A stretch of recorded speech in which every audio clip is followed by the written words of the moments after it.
ilaha illallah, la ilaha illallah, la ilaha illallah, la ilaha illallah.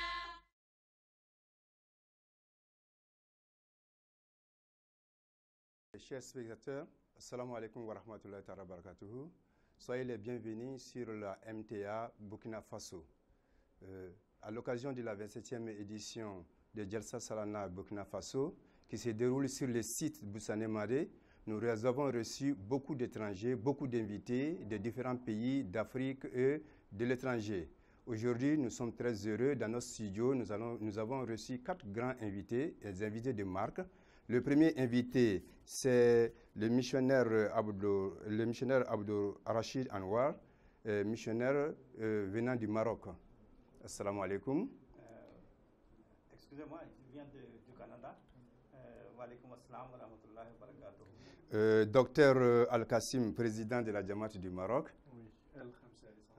Rana Farooq, Amir de la Jamaat du Bénin. Et Mohammad bin Saleh, Amir du Ghana.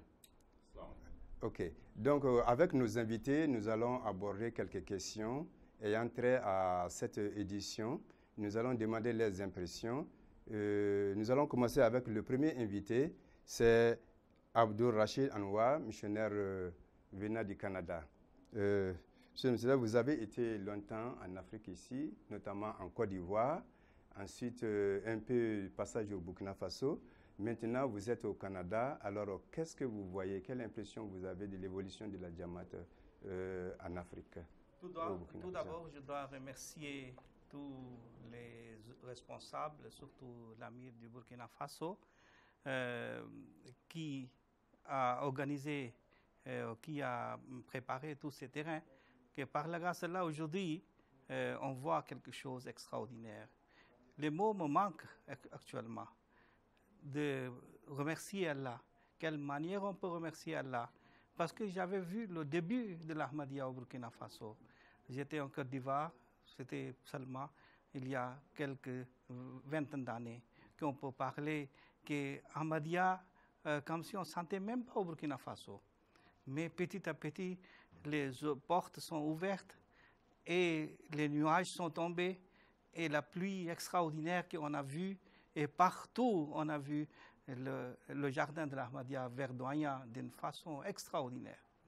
Vous pouvez imaginer quelles peuvent être mes impressions. Ce n'est pas facile d'exprimer. C'est extraordinaire. Et ça montre la véracité de l'Ahmadiyya. Que comment la véracité se répand d'une façon extraordinaire. Et dans des endroits où on ne pourrait même pas imaginer. Le moment qu'on est venu ici, s'il y avait une personne qui avait un regard mondain, il n'allait jamais croire qu'un jour, vous allez voir tellement d'animations, tellement de programmes, tellement de personnes remplies de joie, remplies d'amour. Vraiment, c'est extraordinaire. C'est impossible d'exprimer tout ça. Mais nous avons vu, nous sommes des témoins oculaires pour toutes ces choses que nous voyons aujourd'hui partout. Que ce soit au niveau des autorités, que ce soit au niveau des savants, que ce soit au niveau des responsables et que ce soit au niveau des populations générales. C'est quelque chose d'inimaginable. Et vous pouvez imaginer, mes sentiments sont vraiment... Je suis émerveillé, je suis comblé de joie. C'est impossible d'expliquer tout ça. Mais bon, comme ça c'est carrément ce que vous avez dépeint ici, ça c'est ce que vous avez vu au Burkina Faso. Mais comme vous avez fait la Côte d'Ivoire, vous avez fait un peu partout l'Afrique, qu'est-ce que vous pouvez dire un peu de la situation que vous voyez par rapport à actuellement, vous êtes au Canada. Oui. Alors Oui. Qu'est-ce que vous pouvez dire par rapport à l'Afrique tout entière? C'est Ahmadiyya. Oui. Partout c'est la même couleur. Partout c'est la même présentation. C'est la même famille.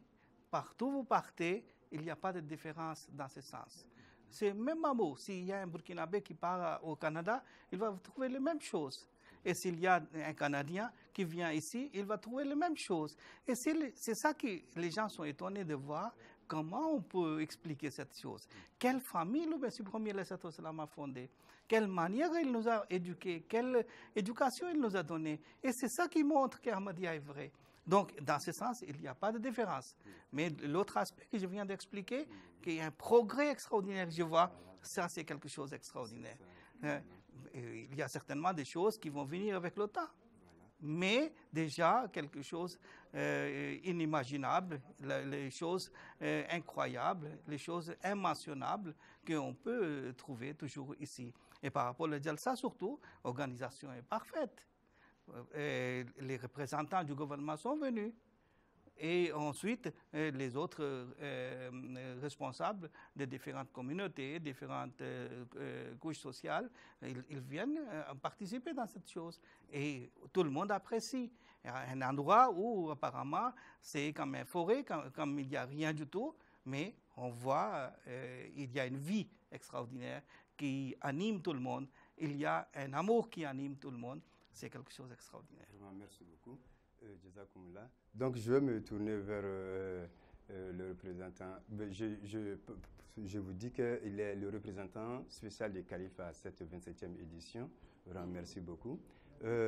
Donc, le président du Maroc, je vais me retourner vers vous pour vous dire que nous avons... La Jalsa Salana a commencé à débuter avec le Monsieur Promis. Mais est-ce que, alors, dans l'histoire de l'islam, au temps du Saint-Prophète sallallahu alayhi wa sallam, est-ce qu'il y avait une activité similaire? En fait, ce n'est pas dans l'histoire de l'islam, c'est dans le pilier de l'islam. L'islam, il est reconnu par 5 de ses piliers, et parmi eux le Haaj, le pèlerinage. Celui qui a instauré le pèlerinage la première fois, c'était Abraham, Ibrahim. Et Dieu a dit dans le Saint-Coran que lorsque les gens ils vont venir pour le pèlerinage, c'est pour être témoins des choses qui leur sont bénéfiques. Donc, lorsque le prophète sallallahu alayhi wa sallam est venu, il a fait revivre ce pilier, cette tradition qui est le pèlerinage. Et les Sahaba, ridwanullah alayhim, ainsi que tabi'in, ceux qui ont suivi, pendant le pèlerinage, on faisait montrer aux gens qui sont rentrés au islam, qui sont nouveaux dans l'islam, comment est l'islam, comment vivre leur islam, parce que c'est quelque chose de nouveau pour eux. Et cette tradition, il a pu venir jusqu'à maintenant, alhamdoulilah. Mais malheureusement, étant donné que le monde musulman maintenant est devenu très grand, de l'océan jusqu'à l'océan. Donc pas tout le monde peut aller au pèlerinage. Mais maintenant, nous avons un quota fixe, c'est-à-dire 1% de la population peut y aller. Heureusement qu'Allah Ta'ala nous a envoyé le Messie premier alayhi salatu wassalam, et qui a instauré cette sunna qui est le Jalsa Salana. Ça ne remplace pas le Hajj, effectivement. Donc on ne peut pas dire que ça va remplacer le Hajj, pas du tout. Mais c'est au moins une fois par an, dans chaque pays, les gens se retrouvent, les gens se regroupent, ils écoutent les discours, ils écoutent les enseignements de l'islam, et on renaît l'islam en quelque sorte, pour qu'on puisse être des vrais musulmans, et on représente l'islam à nouveau. Et vous savez très bien que l'islam, il souffre beaucoup ces derniers temps. Mais heureusement qu'Allah Ta'ala nous a envoyé le Messie premier alayhi salatu wassalam. Oui, effectivement, j'allais venir à cette petite question parce que plusieurs fois, lorsqu'on parle de Jalsa Salana, lorsqu'on fait de la conférence des UK, les gens disent que les Ahmadis ne vont pas à la Mecque, que c'est à Londres qu'ils vont. Et donc, vous avez effectivement abordé, mais quelle réponse, qu'est-ce que vous allez dire à ces gens-là? La réponse, elle est très simple. Voilà. La réponse, elle est très simple. Regardez l'exemple de nos frères Ahmadis qui sont au Pakistan. Oui. Dans leur passeport, c'est écrit Ahmadi. Lorsqu'ils partent au Hajj, ils montrent leur passeport aux autorités saoudiennes, ils voient Ahmadi, ils disent non, toi tu rentres pas. Donc qui empêche le Hajj? Est-ce que ce sont les Ahmadis ou ceux qui sont responsables du Hajj? Malheureusement, c'est une fausse allégation. Beaucoup d'Ahmadis sont partis au Hajj. Le premier calife, Mawlawi Noor Hakim, il est parti au Hajj. Notre deuxième calife, Bashir Din Mahmoud Ahmad, il est parti au Hajj. De très grandes personnalités de la Jamaat, ils sont partis au Hajj. Le sœur Dafrullah Khan, qui était le premier ministère des Affaires étrangères du gouvernement pakistanais, et qui est une très grande personnalité éminente, qui a fait beaucoup de choses pour l'Afrique. Entre parenthèses, c'est quelqu'un qui a aidé la décolonisation de l'Afrique, surtout dans le pays nord-africain. Il faut lire l'histoire et savoir ce genre de choses. Voilà, ça, c'est une découverte pour nous. Oui, il faut lire l'histoire. Oui. Il faut lire l'histoire. Oui. Le sœur Dafrullah Khan, il a que des empreintes positives sur l'Afrique. Et bien sûr, Abdullah Khan, il est parti au Haaj. Et ça, et tenez-vous bien, on lui a ouvert la porte du Kaaba. Elle est rentrée à l'intérieur. Vous savez? Donc les Ahmadis, notre amour pour les 5 piliers de l'islam, il est indéniable. Seulement les gens qui sont opposants à nous, ils ne cessent de mentir. Et ça, ce n'est pas notre faute. Mais Allah Ta'ala, il est grand. Donc, je reviens à vous, le représentant spécial du calife. En 2004, le calife est venu au Burkina Faso ici. Vous avez été, je pense, vous avez eu l'occasion de tourner avec lui. Alors, qu'est-ce que vous pouvez nous dire un peu de ce souvenir-là, de cette tournée du calife au Burkina Faso en 2004? Je suis vraiment chanceux pour être un témoin oculaire de ces visites phénoménales du calife. Extraordinaire visite. C'était le premier calife du Messie promis qui a mis ses pieds sur le sol burkinabé. Et je pense que tout le progrès que vous voyez aujourd'hui, c'est grâce à ces visites. Parce que le moment que le calife arrive, dans un pays, ça change beaucoup de choses. Dans la politique des pays, dans la mentalité des pays. Donc ça change beaucoup de choses. Et lorsque le calife est arrivé, moi, j'ai eu la chance d'être là pour la traduction des califes ici à Burkina, à Ouagadougou. On a pu tenir une très grande réunion. Beaucoup de personnes de beaucoup de régions, de loin sont venues. Et ils ont écouté le Khalifatul Masih. Et ils étaient remplis d'amour. Je ne sais pas d'où cet amour est venu. Je vous raconte une petite chose.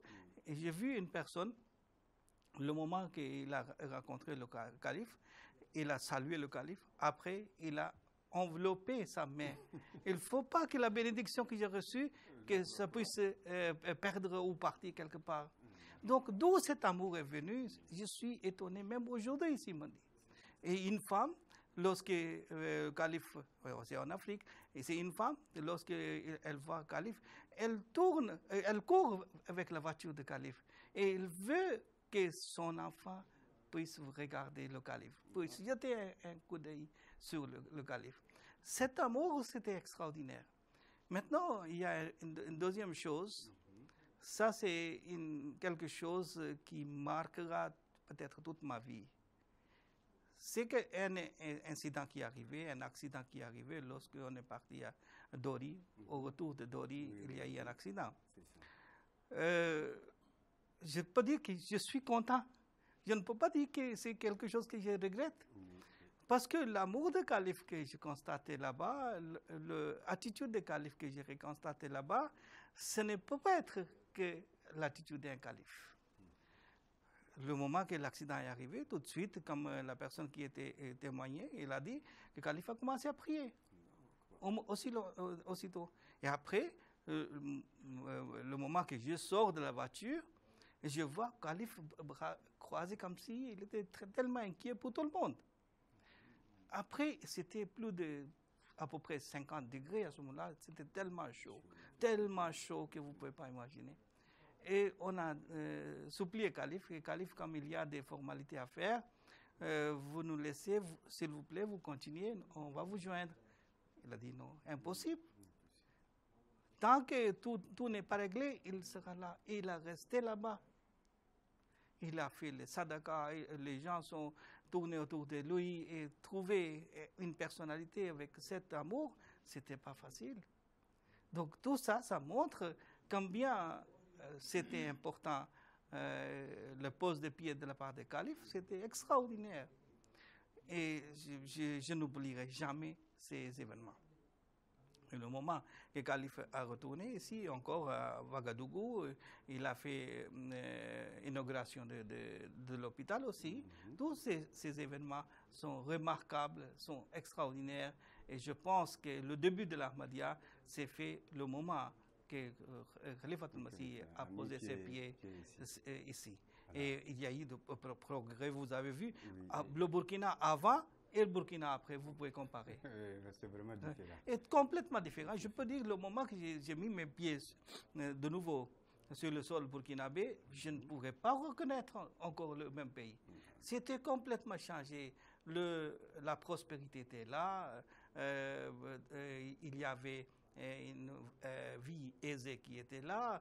Je voyais les gens s'occuper de leur occupation commerciale aussi de façon vraiment beaucoup plus qu'avant. Les routes bitumées, il y avait beaucoup d'échangeurs qui étaient là. Tout ça, ça montre qu'il y a un changement. Des deux côtés, un côté matériel, deuxième côté spirituel aussi. Spirituellement aussi, le foule que vous avez vu, vous ne pourriez pas voir avant. Vous ne pourriez même pas imaginer peut-être. Hein?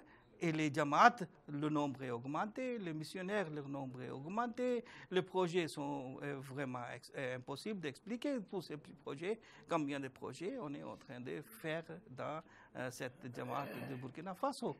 Donc c'est vraiment un changement radical, un changement agréable que nous sommes en train de constater. Et je pense que Burkina Faso ira encore loin et beaucoup de progrès le Burkina Faso fera si le matérialisme ne fait pas oublier les habitants de Burkina Faso. Dieu est là et c'est Dieu qui a donné ces changements. Donc si les Burkinabés restent sur ces points, que c'est Dieu qui nous a donné toutes ces choses, donc certainement ils vont avoir beaucoup plus de progrès qu'aujourd'hui.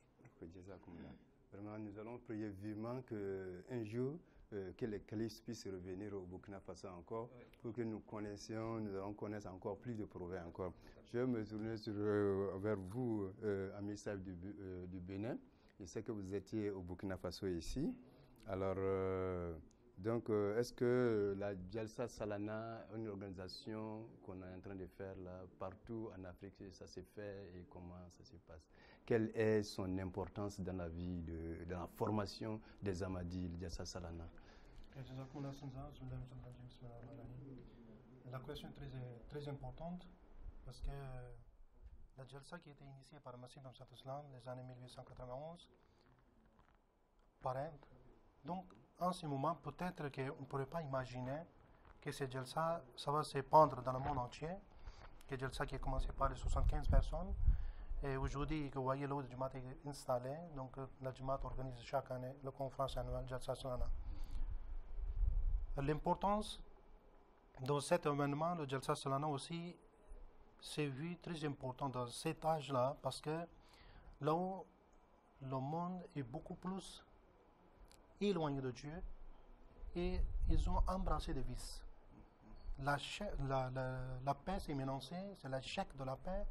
Donc, même la paix familiale, communautaire, nationale, internationale, donc tout le monde il se plaint que vraiment le monde aujourd'hui s'en va vers où. Moi, je pense que le Missionnaire de l'Islam, c'est que l'institution de Jalsa Salana qui a initié à cette époque, également, c'est donné beaucoup d'effets, que les membres ils venaient assister à Jalsa Salana. Et dans l'âge d'aujourd'hui, que le Missionnaire de l'Islam il préparait la Jamaat pour faire face au défi de ce temps moderne d'aujourd'hui. Donc, mais si je vous explique plus, vous voyez que les problèmes que le monde, il y a beaucoup plus en Europe aussi. Le monde, c'est le matérialisme. Ils ont oublié le Dieu. Mais là-bas aussi, le Jalsa, Jamaat organise, il y a plus de 30 000, 40 000 les membres et d'ailleurs les non-Ahmadis aussi, ils viennent assister au Jalsa. Et en Afrique également, les membres, comment ils sont formés? Quand ils viennent assister au Jalsa, nous disons c'est pendant 3 jours, mais en réellement, ce n'est pas de 3 jours. Le préparatif de Jalsa, ça commence depuis quelques jours avant. Lorsque les Kodam, les étoiles, ils viennent se préparer, ils viennent préparer le terrain, faire un vocarie mal, et tous ces bénévoles. Ils ne demandent aucune chose à la Jamaat. Alors que la vie d'aujourd'hui, le matérialisme, qui travaille bénévole aujourd'hui? Qui est prêt à sacrifier son temps, son bien, son argent pour cause communautaire? Vous ne trouvez pas que la Jamaat islamique Ahmadiyya. Donc je pense que cela c'est une formation très forte que le Messie Islam a donné par cette institution de Jalsa Salana. Et aussi, vous voyez, ça c'était de le calife aussi a cité cet exemple pour même du Burkina Faso dans un de son sermons, qu'il y avait du Kodam du Burkina Faso qui ont travaillé pour creuser le terre, pour le fibre optique, pour installer le fibre optique, et l'argent qu'ils ont reçu comme manœuvre, ils ont présenté à la Jamaat comme c'est leur contribution. Malgré la pauvreté, malgré le besoin personnel, familial qui fait ça.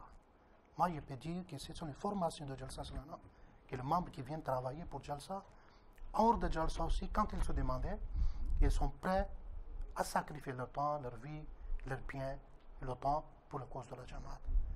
Et je vous donne un petit exemple aussi du Bénin. Bénin, comme Jamaat aussi organise des Jalsa Salana national, également, il y a des Jalsa régionales aussi, en vue de l'importance de Jalsa Salana. Donc, je suis allé assister une des Jalsa Salana dans la région. C'était le Maghreb prière. Le responsable de Jalsa, Afsa Jalsa m'a dit que maintenant, c'est monsieur qui va diriger la prière, c'était un nouveau converti. Ça m'a étonné, il a dit, est-ce qu'il pourra diriger la prière, Maghreb Isha aussi, quand on récitait le Coran également.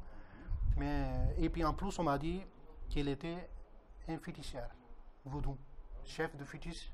Donc il est converti dans l'Ahmadiyya, c'est quelques mois en mois, et maintenant il va nous diriger la prière. Je dis d'accord, c'est votre organisation, si vous dites c'est capable de faire, mais pourquoi pas, allez-y. Mais le manière, le magnifique, quand il a, c'est-à-dire, il nous a dirigé la prière, j'étais merveilleux. Il a dit, c'est les conférences de Jalsa Salana, que le Messie Islam a donné cette institution à la Jamaat pour former, pour vivre ensemble, pour rester ensemble, pour comprendre les problèmes uns des autres et pour les aider. Donc voilà, dans ce temps bref, ce qu'il a dit, que le Jalsa, c'était la grâce divine. C'est la grâce divine, que le Messie Islam, par les révélations de Dieu qu'elle a commencé, et aujourd'hui nous voyons ses effets dans le monde entier. Merci beaucoup. Donc nous allons nous tourner vers l'Amir du Ghana. Bon, comme vous le savez, le Ghana avec le Burkina Faso, nous sommes très liés. Amir Sahab du Ghana, salam alaikum. Wa alaikum salam wa rahmatullahi wa barakatuh. Alhamdulillah. Yes. Okay. So this morning, one of the members said that Ghana has the member of Ghana has laid the foundations of Jamaat of Burkina Faso. Okay. So what can you tell us about the relations of the story, about the story or the relations between Ghana and Burkina Faso and the evolution you are seeing in the Jamaat of Burkina Faso right now? Bismillahirrahmanirrahim. Thank you very much. And first and foremost, I want to use the opportunity to congratulate my brethren, the Ahmadiyya Muslim Jamaat of Burkina Faso, for the spectacular Jalsa Salana. It wasn't just only spectacular, but it was a great success. Even though we still have tomorrow, but what I've seen so far points to the fact that it is a great success, and we need to show gratitude to the Almighty Allah for that. It's also an indication of the fact that the Amir and his lieutenants, the missionary corps, as well as the local members of the Jamaat, they are up and doing. They have remained very committed, and they have put their act together. And with a committed spirit, they have vowed to go out there and ensure that the message of Ahmadiyya is disseminated to all and sundry in Burkina Faso.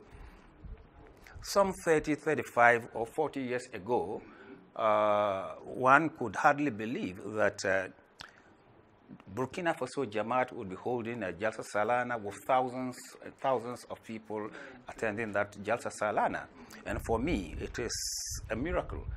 But for the fact that I believe in the prophecies of Hazrat Masih Maud alayhi salatu wasalam, I will not be in a position to call it a miracle anymore, because I expected it to be so, because it is Almighty Allah who promised Hazrat Masih Maud alayhi salatu wasalam that he will ensure that his message reaches all the corners of the earth.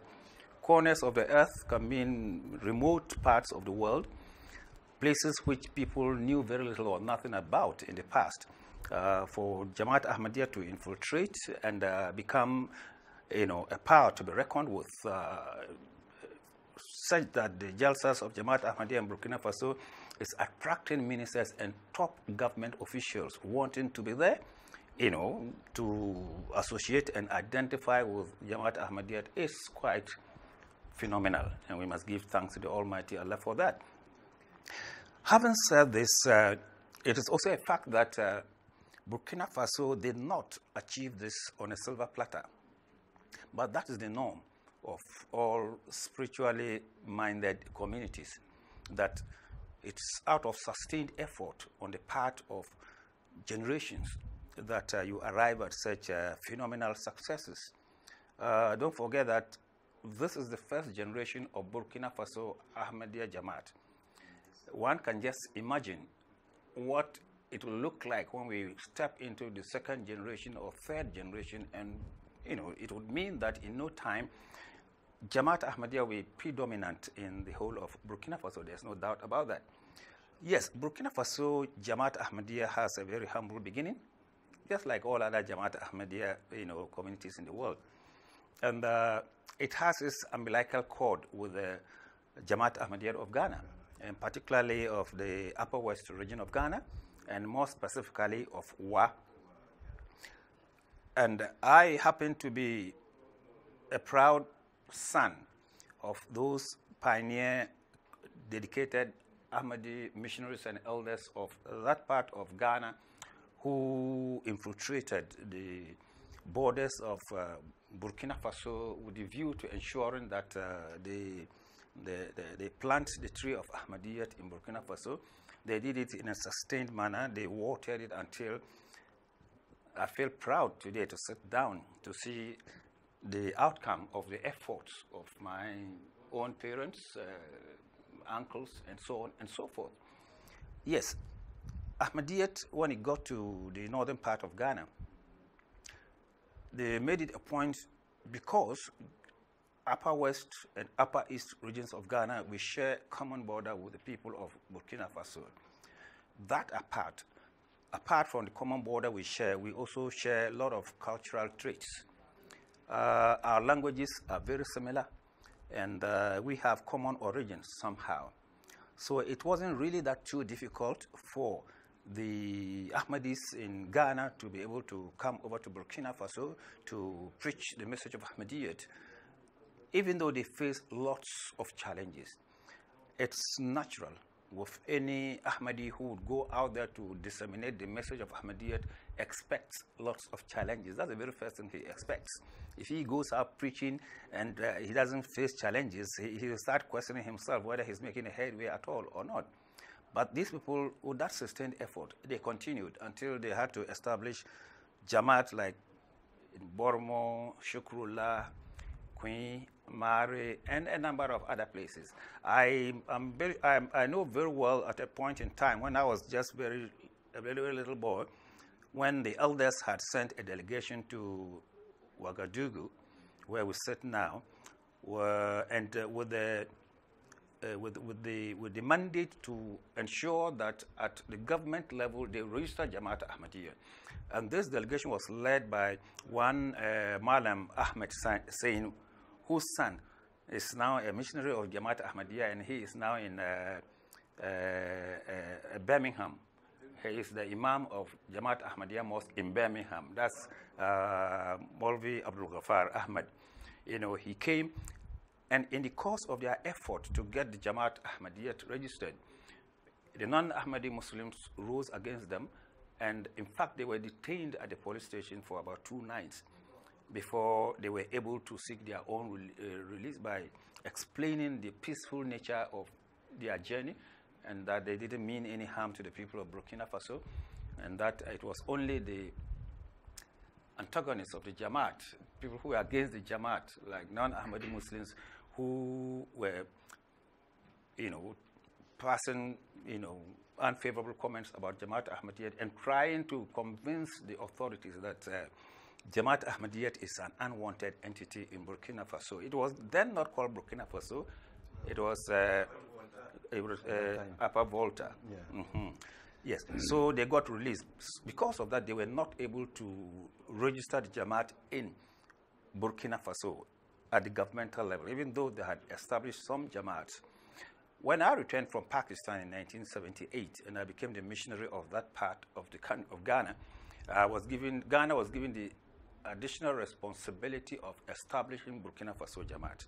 Meanwhile, quite a lot had been done already from the Upper West region. So Burkina Faso was put under my care and charge. And I made quite a number of trips to Burkina Faso from time to time. Every year I made sure that I visited the Jamaat in Burkina Faso at least 3-4 times.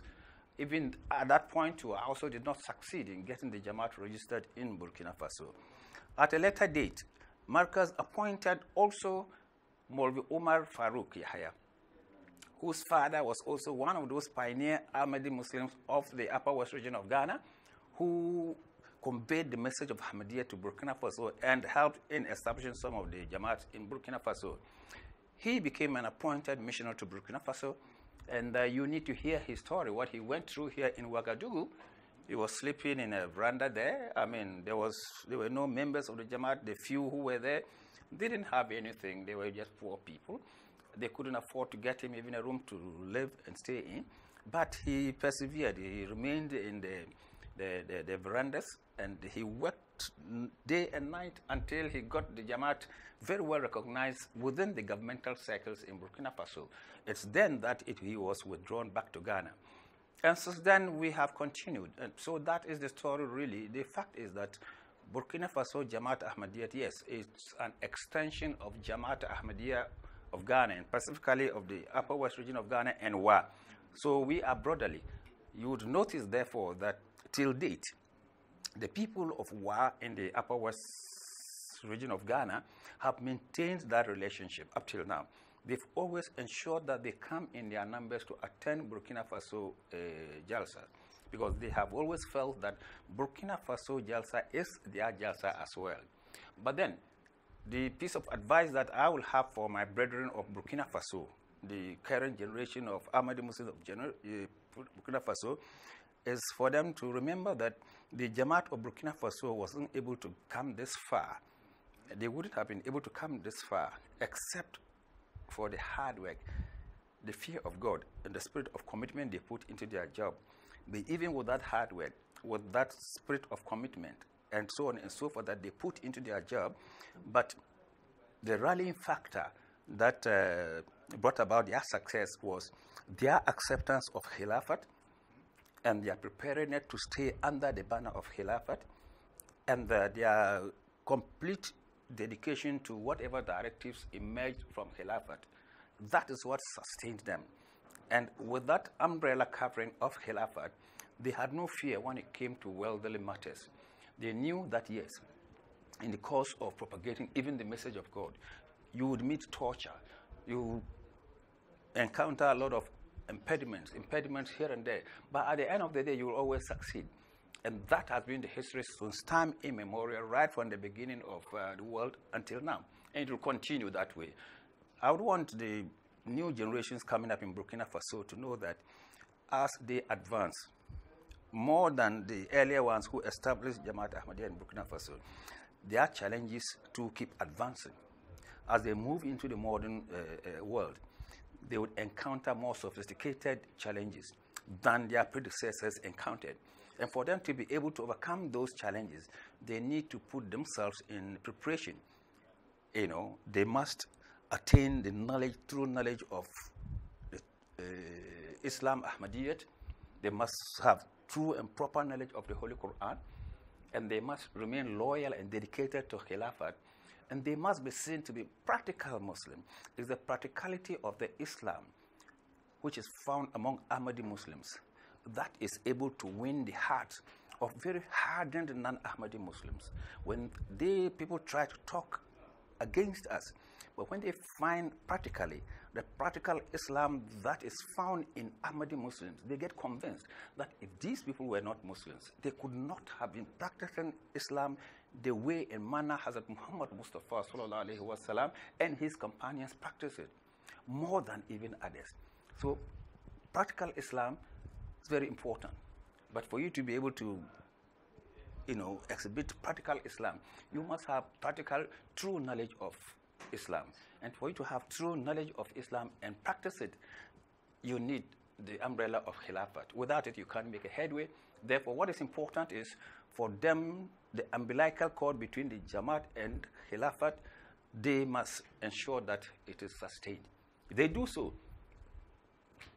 they would have no impediments on their way. Every impediment will be overcome easily. Thank you for this advice. So I hope that the Burkina Faso Jamaat, they will keep attached to the Khilafat so that more advance will be reached in the coming days. Ok. Donc, bientôt nous serons à la fin de ce programme-là. Donc, le président du Maroc, votre dernier mot sur ce plateau-là? Oui, comme j'espère que ça ne va pas être la dernière fois que je serai ici. Voilà. C'est de remercier les organisateurs. Et à leur tête, Amir Sahib. Moloui Sahib, il a bien exprimé le sentiment au début. Et je n'ai rien à ajouter, sauf mes remerciements. Ces accords-là. Oui, pour moi aussi, c'est presque la même chose et même manière. Je dirais que nous remercions surtout l'accueil de tous les Burkinabés, tous les Ahmadis burkinabés surtout, qu'Allah fasse que, comme hier on a vu quelque chose d'extraordinaire, ça aussi c'est à expliquer, qu'on a vu la pluie. Et pour moi, ce n'était pas nouveau que pendant le programme, la pluie ne nous a pas dérangé. Et tout de suite après le programme, la pluie commence à tomber. Et on a eu un peu peur pour les participants, comment ils vont réagir, parce qu'ils n'ont pas un abri tout à fait comme il fallait. Donc ça va être dur. Mais on a vu que moi-même j'ai prié, j'ai écrit aussi au calife pour les prières spéciales, et j'ai vu que tout de suite après, la prière est arrêtée. Et la chose qui m'a étonné encore, que le matin, il y a les gens qui viennent pour Tahajjud, le salle est plein. Et en plus, personne n'est venu pour se plaindre. Ah, vous n'avez même pas pensé à nous. Il n'y avait pas d'abri pour nous et nous avons souffert. Tout le monde est avec la même joie dans le Jalsa. Si je vois cette joie, cette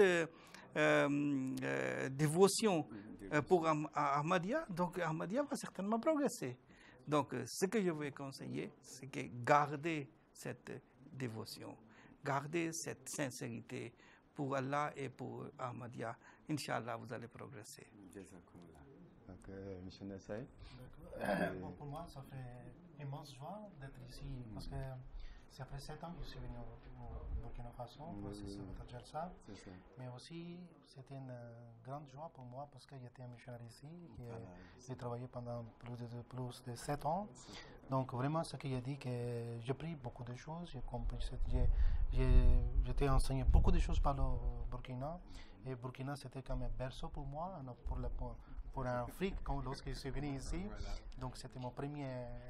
Est-ce que vous voyez ça, mon pays, là où je suis affecté?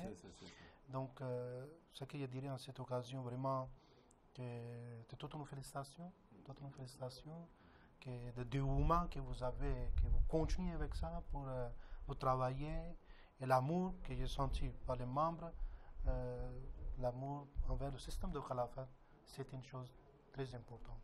C'est très important. Donc, si les membres de la Jamaat continuent dans ce sens, et je vous dis que très prochainement, Inch'Allah, que le Burkina Jamaat va conquérir tous les cœurs de Burkinabé. Donc, Inch'Allah, continue comme ça, Inch'Allah. Your last words?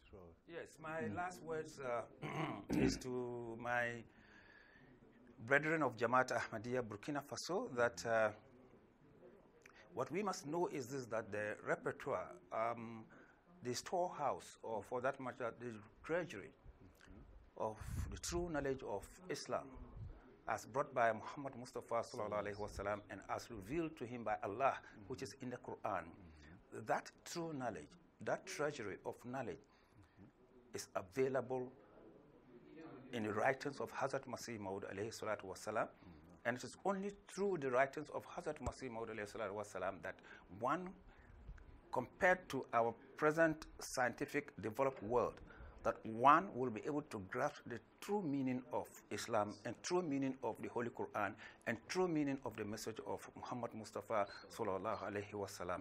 And it is therefore very important that our members, young and old as well, that we make an effort to drink deep at the source of knowledge, which is a great treasury, which Hazrat Masih Maud has presented to the world. That is the advice that I want to give my brethren of Burkina Faso.